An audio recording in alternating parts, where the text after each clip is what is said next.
ተስፋ አልቆርጥም። እኔ ሁል ጊዜ ተስፈኛ ነኝ። 4 5 ሞክሬ ፌል አድርጌ በስድስተኛው ያሸነፍኩት ጨረታ ከብሔራዊ ባንክ ጀምሮ አብዛኛው ባንኮች ጋር ሰርተናል። የነዳጅ ኩባንያዎች ጋር ሰርተናል። የግል ካምፓኒዎች ጋር ሰርተናል። ሪል ስቴት ዴቨሎፕመንቶች ጋር ሰርተናል። ኢንሹራንስ ካምፓኒዎች ጋር ሰርተናል። ዓለም አቀፍ ኩባንያዎች ጋር ሰርተናል። በህይወቱ ማን ወይም ምን በጣም ኢንስፓየር ያደርጎታል? እኔ በጣም ኢንስፓየር የሚያደርገኝ ሙዚቃ ነው። ሙዚቃ ሰማለሁ።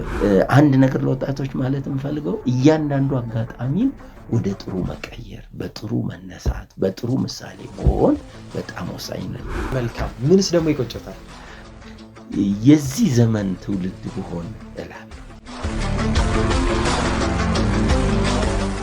የምድራችን ትልቁ በረከት በደስታና ስኬት የሚኖር ህይወት ነው። ክብራትና ክብራን አድማጮቻችን እንዴት ቆያችሁን? በየሳምንቱ ጥንቅቅ ብለው ተዘጋጅቶ ወደ እናንተ የሚደርሰው ዊዝደም ፖድካስት የተሰኘው ፕሮግራማችን እነሆ መድረሱን ጀምሯል። ዛሬም ደግሞ የ38 ዓመት የስራ ልምድ ያላቸው አቶ ኃይሉ አለሙን ይዘን ተገኝተናል። ከህይወታቸው ብዙ እንማራለን። አብራችሁ እንድትቆዩ እጋብዛችኋለሁ። አቶ ኃይሉ አክብረውን ስለመጡ ከልብ አመሰግናለሁ። እኔም አመሰግናለሁ። መልካም። እንግዲህ ራሱን ከማስተዋወቅ እንጀምር። ኃይሉ አለሙ እባላለሁ። ተወልጄ ያደግኩት ከአዲስ አበባ ውጭ ነው። የክፍለ ሀገር ልጅ ነኝ። ትምህርቴን የጨረስኩት 6 ኪሎ ዩኒቨርሲቲ መጀመሪያ ዲግሪን አካውንቲንግ ነው የሰራሁት እዚሁ ግቢ። የ3 ሴቶች ልጆች አባት ነኝ። መልካም። እንግዲህ አካውንቲንግ ተመረቁ። ከዛ ወደ ስራ የገቡት ከምንድን ነው የጀመሩት? መጀመሪያ ላይ መንግስት ቤት 5 ዓመት ጁኒየር አካውንታንት ሆኜ ከዛም ደግሞ የተወሰነ እድገት አግኝቼ ከሰራው በኋላ ወደ አንዱ ኤንጂኦ አምብሬላ ወደ ሆነው ድርጅት ሙቭ አረኩኝ። እዛም 1 ዓመት ከሰራው በኋላ ከዛ ወደ አንድ ዓለም አቀፍ የአሜሪካን ካምፓኒ 13 ዓመት ኢትዮጵያ ቤዝ አድርጌ እንዲያውም መጨረሻ ፖዚሽን ናይሮቢ ሪፖርት እያደረኩ ሰርቻለሁ። ከዛ ደግሞ ወደ ራሴ ኮንሰልታንሲና ትሬኒንግ ካምፓኒ ሊሄድ ስል ፓርኪንግ ላይ አንድ ባለሀብት የዛሬ 22 ዓመት አካባቢ 6ኛ ድርጅታቸውን ሊያቋቁሙ ሲሉ ኦፈር ሰጡኝ።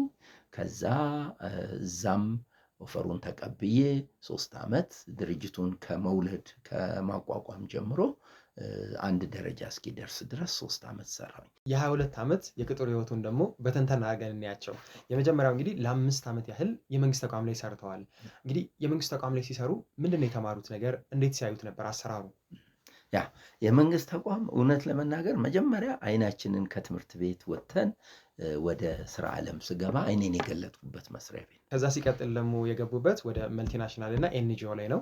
እነሱ ላይስ ምን ለየት ያለ ነገር አለው? ኤንጂኦ ላይ ስገባ እውነት ለመናገር ሞር ዘመናዊ የሆነ አሰራር፣ ሞር ቀልጠፍ ያለ፣ ሞር ደግሞ ያልተንዛዛ ፕሮሲጀራል ያልሆነ ነገሮች እንደ ሁኔታቸው አዳፕት ተደርጎ ፍሌክሲብል ሆኖ የሚታይበት፣ ከዛ በተጨማሪ ትንሽ ሰው ብዙ ስራ የመስራት ባህልንም አይቻለው። ለ13 ዓመት ያህል የሰሩበት ተቋም ደግሞ አለ። ያ ኢንተርናሽናል ተቋም ነው። ሰው ኢትዮጵያ ቤዝ አድርገው ነበር ሲሰሩ የነበሩት።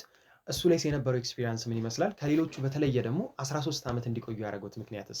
ያ የአሜሪካን ካምፓኒ የኢነርጂ ሴክተር ውስጥ ያለ ነው። ያ ድርጅት ሰው ላይ በጣም ኢንቨስት ያደርጋል። ሰው ላይ ገንዘቡን፣ ሀብቱን ውጤታማ እንድንሆን የሚያደርጉ የተሻለ የስራ ቦታዎችን የመፍጠር ባህል አለው። ከሌሎች የሚለየው ምንድነው ካልከኝ ውጤት ተኮር ነው በጣም። ከዛ ጎን ለጎን ለስራው የሚያስፈልግህን ሀብትና የሚያስፈልግህን እገዛ በበቂ ሁኔታ ያቀርብልሃል።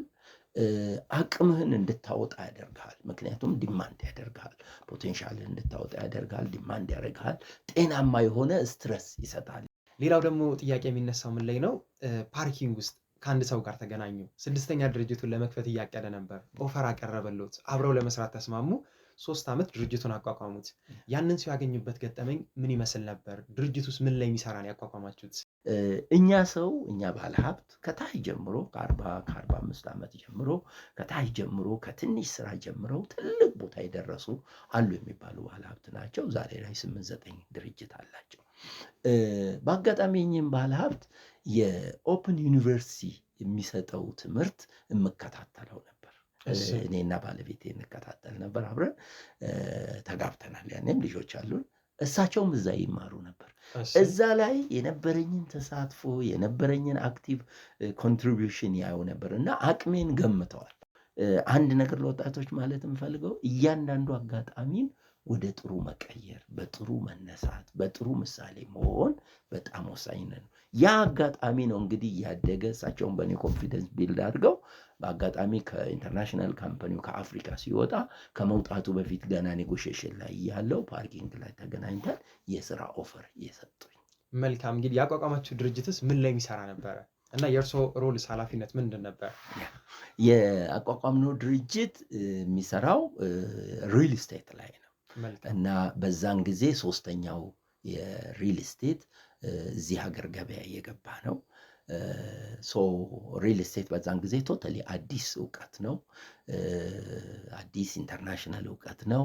አዘ ሴም ታይም የራሱ የሆነ ፕሮዳክት ዴቨሎፕመንት ረጅም ፕሮሰሶች ስላሉት ቻሌንጂንግ ነው። ደንበኛው የተለያየ ፍላጎቶች አሉት። ያንን ነው ያቋቋም ነው።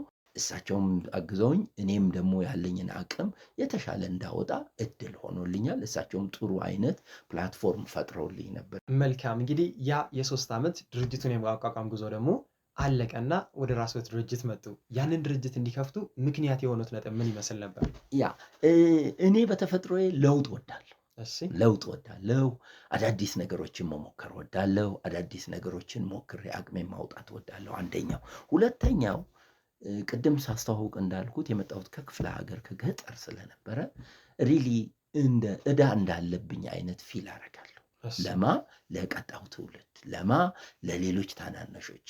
ስለዚህ እኔ እድለኛ ሆኜ መንግስት ቤት፣ ኤንጂኦ፣ ዓለም አቀፍ ኩባንያ፣ የግል ካምፓኒ ቬሪ ዳይቨርሲፋይድ የስራ ኤንቫይሮንመንት ካየው ይሄንን ሌሎችን የሚያበቃ ልምዶችን ሰው አእምሮ ላይ መስራት እፈልግ ነበር። ስለዚህ ያንን እድል ደግሞ የበለጠ ላወጣ የምችለው አማካሪና አሰልጣኝ ብሆን። መልካም። እንግዲህ የኮንሰልታንሲ ድርጅቱን አቋቋሙ። ሌላው ድርጅት ሲቋቋሙ ወሳኙ ነጥብ ደግሞ ስያሜው ነው አይደለ? ኤቢሲዲ ይላልና ቀለል ያለ ስያሜ ነው። እንዴት ነው ያወጡት? እሱንስ? አፍሪካን ቤዝድ ኮንሰልታንሲ ፎር ዴቨሎፕመንት በምህጻረ ቃሉ ኤቢሲዲ የሚል ነው። ግሪን ነው። ዲ ውስጥ አፍሪካ አለ።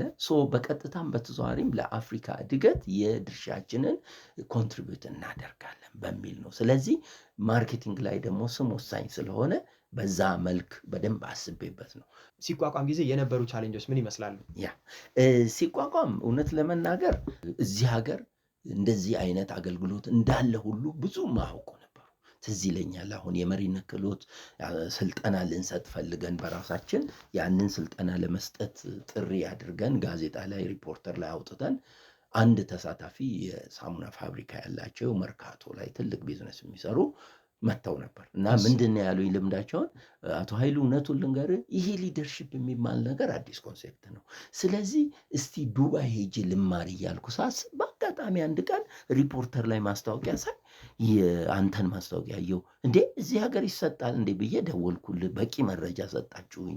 ከዛ መጥቼ ወሰድኩ። ትሬኒንጉ በጣም ወድጄዋለሁ። እግዚአብሔር ይስጥልኝ አሉ። ስለዚህ ቻሌንጁ አንዱ አዲስ የእውቀት ስትንድም ስለሆነ ብዙ ሰው እውቀት ለማግኘት ለመግዛት ዝግጁነቱ አልነበረም። ሌላው እውነት ለመናገር 22 ዓመት ተቀጥረህ 22 ዓመት ውጣ ግባ እያለ አለቃህ ድርጅቱ ሲስተሙ የሚያስሮጥህ ድርጅቱ ሰርተህ የራስ ጌታ ስትሆን አንዳንዴ ልትዘናጋም ትችላለህ። ግን ደግሞ ፓሽን ያለህ ከሆነ ውስጥህ ህልምህ የሚጠራ ከሆነ ህልም የሚንቀለቀል ከሆነ ትሮጣለህ። በጣም ቆንጆ ነጥብ ነው ያነሱት።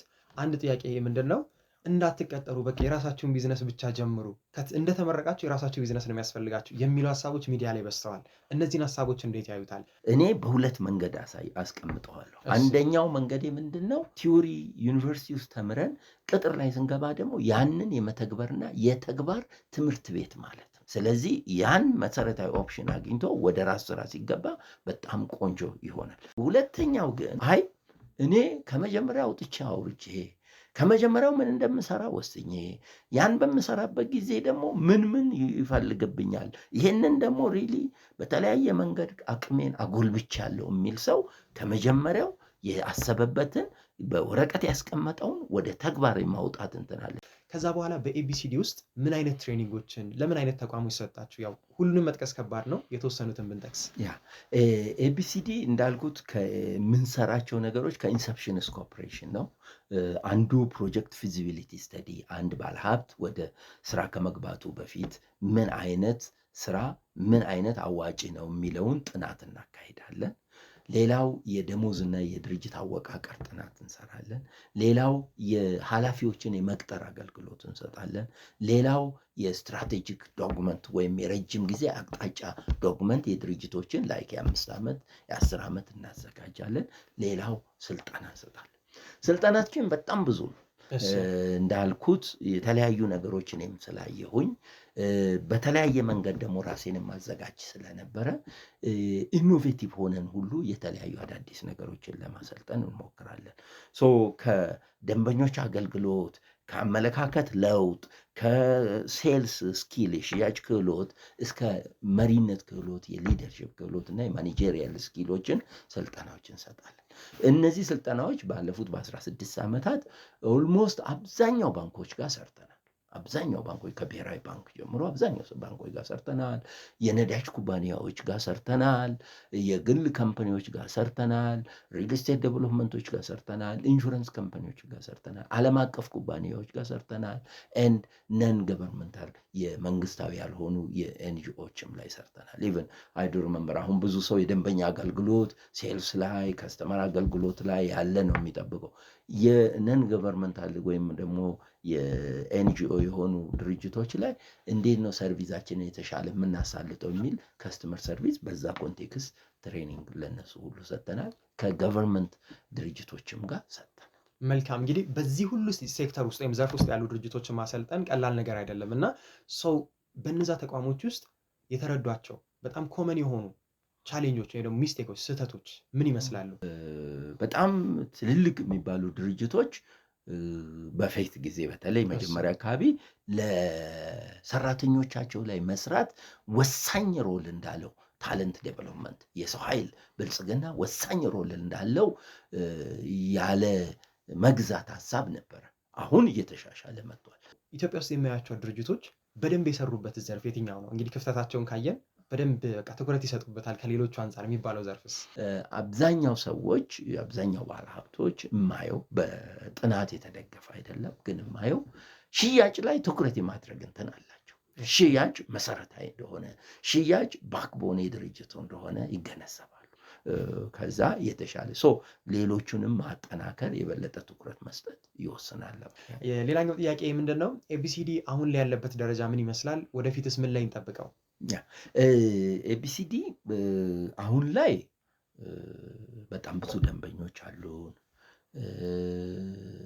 ትልልቅ ድርጅቶች ውጤታማ ከመሆን ጀርባ የኛ አሻራ አለበት። ከሀ ጀምሮ እስከ መጨረሻው እስከ ኦፕሬሽን እስኪጀምሩ የማቋቋም ሰፖርት ያደረግናቸው አሉ።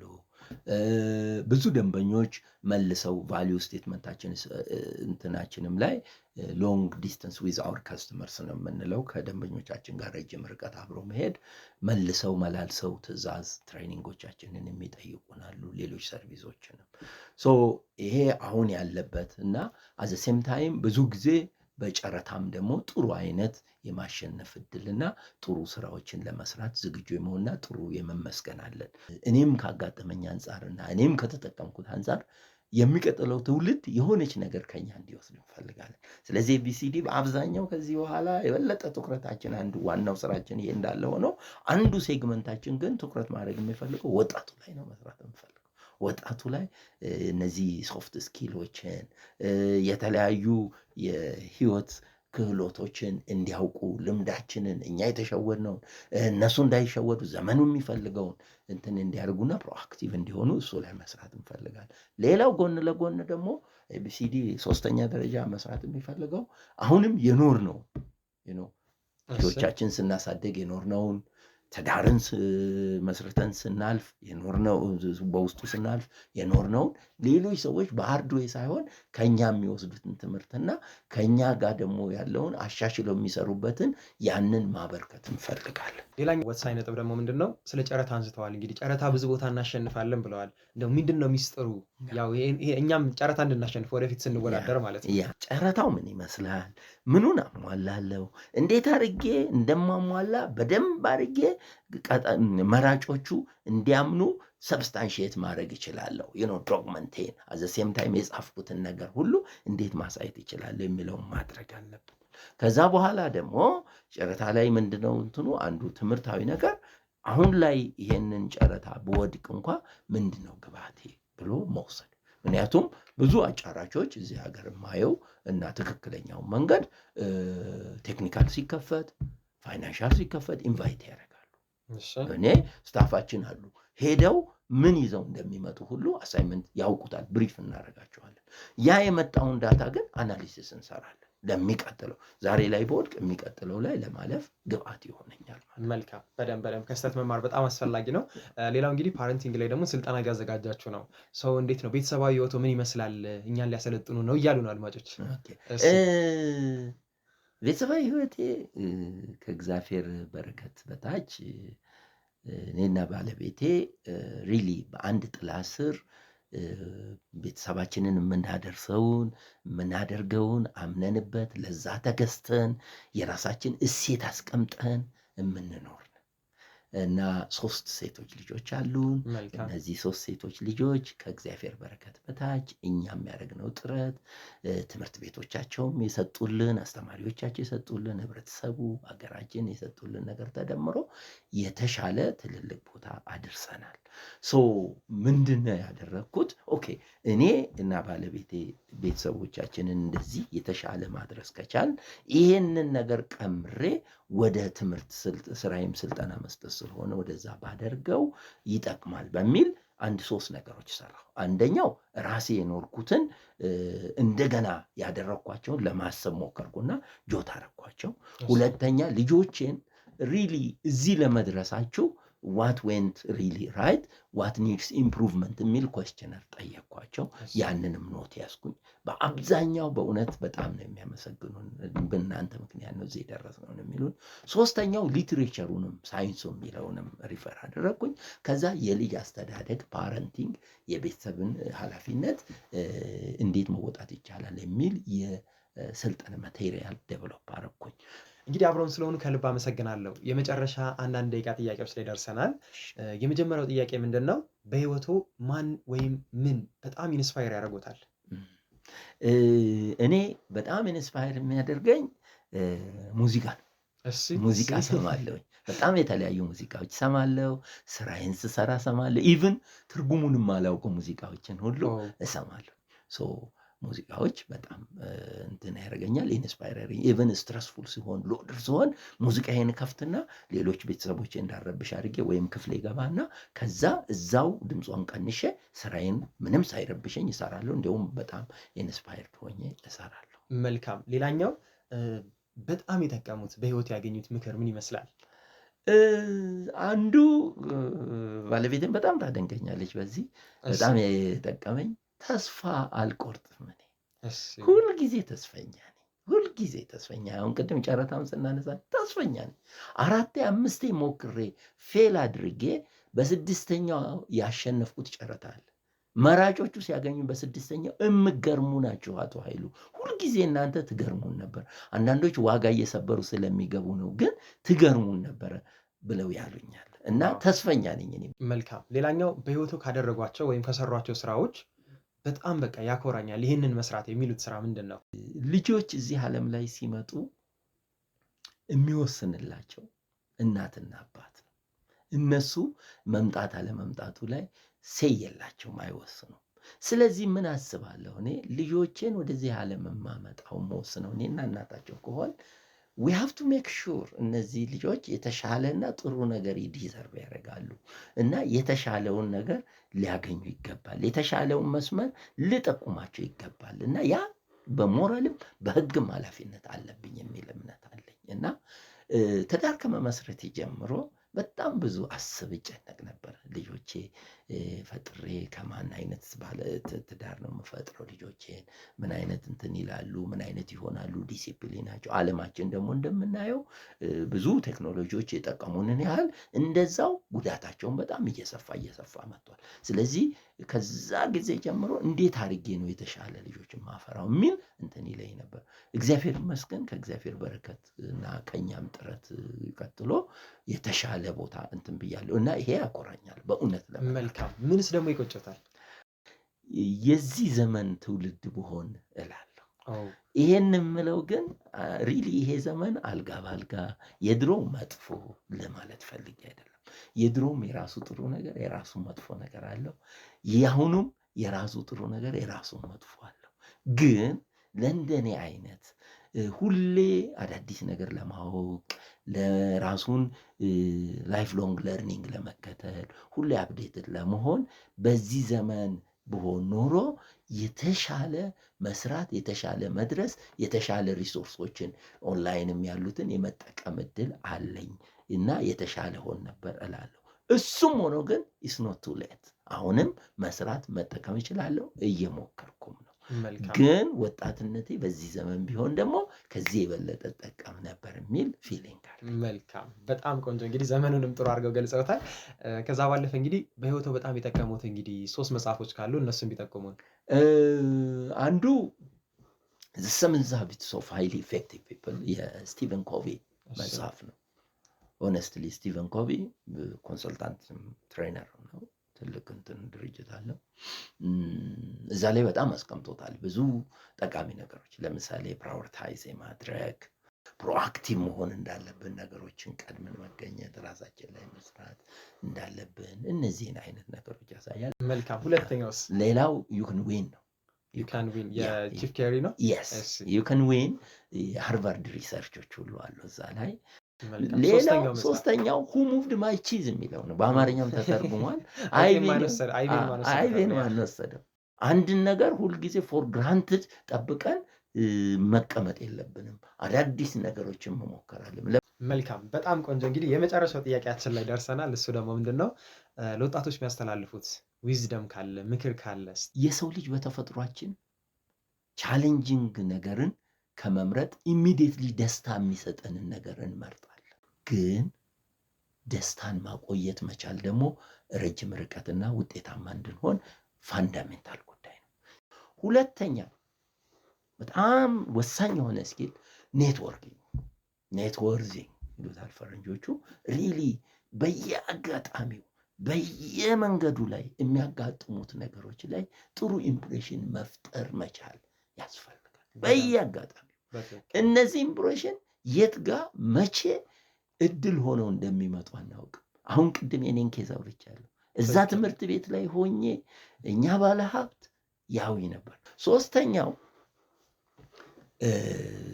ወጣቱ አንድን ነገር ነገ ሰራዋለሁ ተነገ ወዲያ ሰራዋለሁ እያሉ ፕሮካስቲኔት ወይም ከማስተላለፍ ትንሽ ግን ዛሬ መጀመር፣ ኖት ቱሞሮ፣ ዛሬ መጀመር። በጣም ቆንጆ ቆይታን ያደረግነው ብዙ ነገሮች እንደም ተምሬበታለሁ። እንግዲህ የመጨረሻው ነጥባችን እኔን የሚጠይቁኝ ጥያቄ አለ። ታንክ ዩ ቬሪ ማች። በጣም ጊዜ ይስጥልኝ። እንዳልካቸው የምትማረው ትምህርትና አሁን እየሰራኸው ያለው በጣም ገርሞኛል። ምክንያቱም የምትማረው ትምህርት ኃላፊነት አለብህ። እንደገና ደግሞ አሁን ሪሊ እንደኛ አይነት ከኛም ደግሞ የተሻሉ ሰዎች እያመጣ ለወጣቱ በጣም የሚጠቅም ነገር እያስተላለፍክ ነው። እንዴት ወደዚህ ነገር ልትነሳሳና ልትገባ ቻልክ? አንድ ጥያቄ። ሁለተኛ በልጅነትህ መሆን የምትፈልገው ምን ነበረ? መልካም። እሺ ከመጀመሪያው ጥያቄ ስነሳ ወደ ሚዲያው እንድገባ ያደረገኝ ምክንያት ምንድነው? የመጀመሪያው ከሰዎች ጋር ዲስከስ ማድረግ እወዳለሁኝ፣ ወይም ደግሞ ከሰዎች ጋር ቁጭ ብሎ በቃ ጤናማ የሆኑ ቀና የሆኑ ሀሳቦችን ማስተላለፍ ምናምን እወዳለሁ። እሱኛው ምክንያት ነው። ሌላኛው ምክንያት የሆነኝ ደግሞ አሁን በአሁኑ ሰዓት ላይ ሀገርን ትውልድን መቀየር ከፈለግን ሚዲያው ላይ በደንብ መስራት አለብን። ትውልዱን ማህበረሰብን መቅረጽ ማነጽ የሚችሉ ነገሮችን ማድረግ አለብን። እሱኛው ምክንያት ነው ማለት ነው። ለሁለተኛው ነጥብ ስመጣ ደግሞ ልጅ እያለህ ምን መሆን ትፈልግ ነበር? በጣም ቆንጆ ጥያቄ። እርግጠኛ ሆኜ የምናገረው ምንድነው የቢዝነስ ሰው መሆን እንደምፈልግ ነው። የቢዝነስ ሰው መሆን ፈልግ ነበር። መልካም መልካም ብዬ አስባለሁ። እመኛለሁ። እሺ፣ መልሳል። ታንኪ መልካም በጣም መልካም። አመሰግናለሁ። ከልብ አመሰግናለሁ አክብረውን እዚህ ድረስ ስለመጡ የረጅም ዓመት የህይወት ልምደውን ስላጋሩን በጣም የሚጠቅሙ በቃ የተኖሩ ህይወት ማለት ዊዝደም የምንለው ዊዝደም ፖድካስት ያልነው ለዛ ነው። የተኖረ ህይወት የሚቀርብበት ንድፈ ሀሳብ አይደለም። የነገሩን ነገሮች በሙሉ ላለፉት 37 ዓመት በስራ ህይወት ያሳለፉት ነገር ነው። ልጆችን በማሳደግ ህይወት ውስጥ ያሳለፉት ነገር ነው። ሰው ከልብ አመሰግናለሁኝ። እኔም በጣም አመሰግናለሁ እድሉን ስለሰጣችሁኝ። እንደ አዲስ አበባ ዩኒቨርሲቲ ቤቴ ነው። የመጀመሪያ ዲግሪን አይኔን የከፈትኩት እዚህ ግቢ ነው። በጣም ፍቅር አለኝ። እንዲያውም እውነት ለመናገር ይሄ እድል በጣም ለእኔ ትልቅ እድል ነው። በጣም አመሰግናለሁ። መልካም፣ እግዚአብሔር ያክብርልን። ከልብ አመሰግናለሁ። የፕሮግራሙ አዘጋጅና አቅራቢ በመሆን አብሬያቸው የቆየሁት ይድኔ ዊዝደም ነበርኩኝ። የዚህ ፕሮግራም ስያሜም ዊዝደም ፖድካስት ይባላል። የሚቀርቡት እንግዶች ከኖሩት ህይወት በመነሳት የህይወት ዊዝደም ጥበብ መረዳታቸውን ያካፍሉናል። ሰላማችሁ ይብዛ።